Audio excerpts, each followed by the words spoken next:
We are back with Tinky Weisblatt. You know, rhubarb, it's one of New England's best kept secrets. Yeah. But not anymore. No, because we're about to uncover that secret. Because it just grows sometimes wildly all around New England. It's really hard to kill. Even I, the worst, I swear, gardener in the world, I have this rhubarb that keeps coming up. But I don't actually use my rhubarb. I use the rhubarb next door that's much better taken care of. My friend Dennis. So all right. Well, he's thanks, so Dennis, sweet. for this rhubarb. Yes, Dennis, we really appreciate it. So we're going to make a rhubarb crumble because it's so easy. This is the kind of thing you make when somebody's coming to dinner and you find out at like 5:30. They say, hey, can I come on over? And Yeah, then and you you're freak like, out. oh gosh, maybe I should have a dessert. Because most of the time, I don't know about you guys, but if it's me, or just family, you know, Yeah. a piece of fruit is dessert. But Exactly, you yeah. want to be a little fancier. Chocolate chips in the fridge. That's what I Exactly. often But I guess. wouldn't think rhubarb crumble. I would think that sounds like I wouldn't know where to Difficult. start. Yeah. Okay, well, so you start with the rhubarb, and you chop it up. Like celery, almost kind of reminds me of celery. I don't know whether it's related to celery. It may well be. It's related to buckwheat, I know, and it is celery-like in its consistency. Not in its taste, though. No. Not in its taste. And rhubarb is, how do I love rhubarb? Let me count the ways. It's hearty, it responds well to other flavors. You think of the strawberry rhubarb combination. I've done it with pork chops, I've done it with chicken, I've done it with all sorts of things. So we're gonna, okay, you're gonna chop. But Yeah. let's, Ashley, would you like to start with this? This is our crumble topping. Sure. What's in here? That is, at the moment, just flour and butter and cinnamon. If you wanted to, you could substitute in, for the flour being more healthy, some oats. Some of it, anyway, some nuts. But I just did the straight flour. I don't blame you. And then when that's sort of mixed up, usually I do this with my hands, but I wanted to spare you guys. Oh. Well, or at this least is throw working some okay. cheese on. Or something. Throw in the brown sugar, pardon Okay. me. Brown sugar. And then all that happens is this stuff goes in the bottom of a pie pan. We're going to pretend that we're doing this. Okay. And then we put that crumble topping on top, and that's all, and you put it in the oven, 375, 400 for half an hour. That's it? That's it. Okay, and you were saying too, people shouldn't, if they have a stalk of rhubarb, just take a bite. It does not taste good. You can try it. It's very, very. You just told me it didn't taste good. It doesn't taste good, but you can. It's not going to kill It you. tastes terrible. It's very tart. But when you cook it, it sweetens slightly, and when you sugar it, it sweetens even more. This is stewed rhubarb I have, where they're for you to Stewed. taste. And I'm going to go get the crumble. Yeah, I would hope it tastes a whole lot better than this. Oh man. Now, Yeah. usually I put in cinnamon. This is just plain rhubarb and a little sugar. Okay. So taste Tell away. me how that is. Infinitely better than the raw. Whoopsie. Sorry, Tinky. I messed up your crumble. You Don't said you're worry. the world's worst gardener. I'm the world's worst Oh, baker. you should be wearing your little No. mass appeals. I should be. Okay, pardon me. I'm going to scoot in between you guys. There's our crumble. There's our crumble. Maybe we'll put it on the stove I think top so. to protect it. So there we go. I've got a little It's got a little oomph. tart to it. That's But really this yummy. is going to be less tart because it's got more sugar. Oh, good. Well, let's serve it up. I would love a bite. So this is your And we all basic learned rhubarb a crumble. great cautionary tale today. Don't eat the raw rhubarb. Well, I had a friend who was a maple syrup producer, and he used to dip rhubarb stalks in maple syrup. Oh, But see, that would be I've never nice. done that. There's a fork over there if you want to, or Okay, just use perfect. your spoon. And here you This go. is for Seth. Thank this you. out. Looks like I could have cooked it another minute, but that's all right. We're Looks on like live little TV. apples. But do Almost. we want the juice on the bottom, right? Or do we Yes. want it all to evaporate Well, out? eventually, if I had cooked it longer, it would have bubbled more, and there would be less juice on the bottom. Oh, okay. But it's fine. Ashley, mind handing me a fork? Right underneath you. Rhubarb crumble is amazing. Isn't Really? it good? It's so easy. You can make it with peaches. You can make it with apples. You can make it with pears, probably. I've never done it, but why not? It's amazing And how, it's how so different. See how fast that was to do? It I mean, is. that's really. Yeah, great. really, it was fast. So do we have time to talk about picking rhubarb? Yes, we do. Yeah, we do. Okay, so here's how we pick rhubarb. My favorite story that I learned from Florette, my next door neighbor, who was crazy. How many friends do you I was have? gonna- how many neighbors? Dennis Many and friends Florette and Well, Bailey. Dennis actually lives in Florette's house. Florette is no longer with us, but her memory lives on. So Yeah. you go out to the garden with a knife. Okay.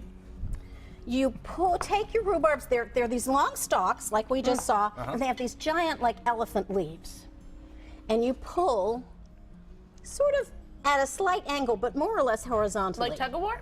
Yeah. Well, they come out pretty easily. If you pull up, they break, or want they pull that. out the roots. Okay. But if you pull out this way, you get the actual rhubarb leaf. Then you take your knife, you chop off the leaf, You put it in the garden again to mulch your rhubarb plant, and also because, do you remember this from last year? Why do we not eat the leaves? If they're as bad as this, I know why. No, but they're worse. This won't kill you. That'll kill you? They are poisonous. Get out of here. So we You don't know eat- more. You know a lot about gardening. All right. No, I know what people tell me. But Florette, Florette was one of those persons. She told you you did it, and she was like rhubarb, strong and tart and tenacious, and like the New England winters, and I bet you're right. Oh my God, Tinky. she sounds like a cool Love person, that. And just later like on the you. show, rhubarb This is tea, so good. right? absolutely. So you don't want to miss that. And if you want this recipe, mymassappeal.com a little bit later today. I love rhubarb. Welcome back to Mass Appeal. We're infusing rhubarb into tea now. Just when you thought it was all about pie, you can do so many other things with rhubarb tea. How do you get started? Well, you take the chopped up rhubarb. We chopped up rhubarb earlier. You put it in a saucepan, and the recipe that's going to be online will say 6 cups, however much rhubarb you have. It really doesn't matter. It's all a proportional recipe. And you bring it to a simmer. You really don't want it to boil if you can avoid it. And you cook it very gently, stirring occasionally for 10, 12 minutes till the rhubarb softens. And this is what we have here, the rhubarb in the water. Seems like a little bit gelatinous, almost. Well, rhubarb has all sorts of marvelous properties. So we're going So to that's pretty easy to do. Just see make sure if it I doesn't boil. spill. Then we strain it through cheesecloth. Okay. Yeah, sorry, I'm spilling on you guys. That's Isn't it a good okay. thing this is the last segment of the I'm a day? huge fan of rhubarb, It's so the end it's of the totally show. fine. So that sits, and we're gonna move on quickly because you want to give it plenty of time to strain. Now, what do you think about, should you smush it or just let it go naturally? I smush it slightly. You're really not supposed to smush it. But Okay. I'm like a pushy person. Yeah, a little so smush a little didn't hurt smush. anybody. That's So right. when you finally strain it out, it looks like. Do we see this pretty thing? Can you hold We that can, up? yeah. Pink Look at this. lemonade is what it This looks is a like. pretty like pink pink lemonade. thing. I want to know So what we it have tastes our like. pink rhubarb juice. Now this is a 3-step recipe, but you can do every step the day before, the night before, 2 nights before. So that's part 1. So would you pour half a cup, of rhubarb into our measuring cup, please? And we're Okay. going to pour it in that Go. Half a cup lovely of this? server that says Mount Holyoke College, my alma mater. Hi, Mount Holyoke. Oh, how much half a cup? Stop. Oh, half a cup. There we go. Ugh, Okay. Into here. It's not okay. a very big carafe. Mount No. Holyoke needs bigger carafes. If you're Okay. watching, Then we have a sugar syrup that's not a heavy sugar syrup, and again, you can adjust it to taste. This particular sugar syrup, 3/4 of a cup of sugar to 2 cups of water. If you want a little more sugar, a little more. little You more, just yep. bring it to a boil for 5 minutes, turn it off, and cool it. And pour it Another in there? half cup. Oh, okay, so we'll measure it oh, out. we're going to measure it, okay? Just so Another- that the proportions are right. It's basically 1 part of rhubarb juice, 1 part of sugar syrup, and 2 parts of tea. Easy enough. While we're mixing this all up, Ashley, if you wouldn't mind finishing this up. Earlier in the show, we were talking about the post office, because they're thinking about not bringing the mail to your home. There's a bill going through that in the next 10 years might switch it up a little bit. What would you think if your mail was no longer?